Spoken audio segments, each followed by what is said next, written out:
জয় নিতাই, জয় গৌর। আজকে পাপমোচনী একাদশী ব্রত। তো এই পাপমোচনী একাদশী ব্রততে আজকে আমাদের খাবারের মানে একাদশী ব্রতের দিন, যদিও এটা একাদশী নয় খাওয়াদশী, একাদশীর দিনই আমাদের খিদে বেশি পায়। সেই জন্য আমাদের এক ভক্ত তিনি এক বিশেষ পদ্ধতিতে একটা পিঠা করেছে। পিঠাটা হচ্ছে আগে সেই পিঠা দুধ পিঠা, কিন্তু এই পিঠাটার মধ্যে আছে সটিপুট, আলু সিদ্ধ, দুধ আর নারকেলের ছাই। ছাই বলে না ছাই বলে? নারকেলের ছাই।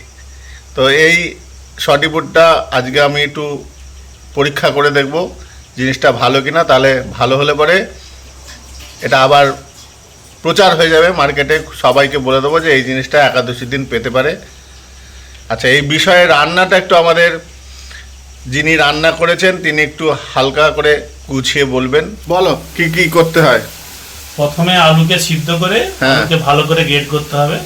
গ্রেড করে তাতে সটিপুটটা মাখাতে মাখাতে একটা সটিপুট কোথায় পাওয়া যাবে? সটিপুট মার্কেটে অ্যাভেলেবেল পাওয়া যায়। সটিপুট ওটা মার্কেটে কি নামে বিক্রি হয়? সটিপুট বলে বিক্রি হয়। আচ্ছা বেশ, তারপর গ্রেড করতে মাখাতে মাখাতে মাখাতে যেমন আটা ময়দা মাখালে যেমন মন্ড হয় সেরকম মন্ড তৈরি হবে। তাহলে ছোট ছোট করে লেচি করে সেটাকে একটা বাটির মতন করে তাতে ওই নারকেলের ছাই মারা দিয়ে যেমন পিঠে তৈরি হয়, পিঠে তৈরি করে দুধ যখন ফুটবে দুধেতে দিলেই দুধের সিদ্ধ, কোনো কষ্ট নাই, একদম খুব সহজভাবেই করা যায়। দিয়ে দুধ ফুটিয়ে তার মধ্যে যেমন করে ফুটন্ত দুধে ছেড়ে দিলেই তাতেই সিদ্ধ হয়ে যাবে বাকিটা। আচ্ছা আচ্ছা, গলে টলে যাবে না? না, গলে যাবে না, মুখটা ভালো করে মুখতে হবে। তাহলে সটিপুটের সঙ্গে আলু সিদ্ধ মাখিয়ে ওটাকে আচ্ছা মন্ডটা তৈরি করতে হবে, আর ভেতরে পুর দিতে হবে। ভেতরে নারকেলের ছাইয়ের পুর দিতে হবে। আর এখন এটা আমি আলু চিপস করছি। এখন আলু চিপস হচ্ছে। তাহলে এই সেই পিঠা, সটিপুটের পিঠা আমরা এখন খেতে বসবো।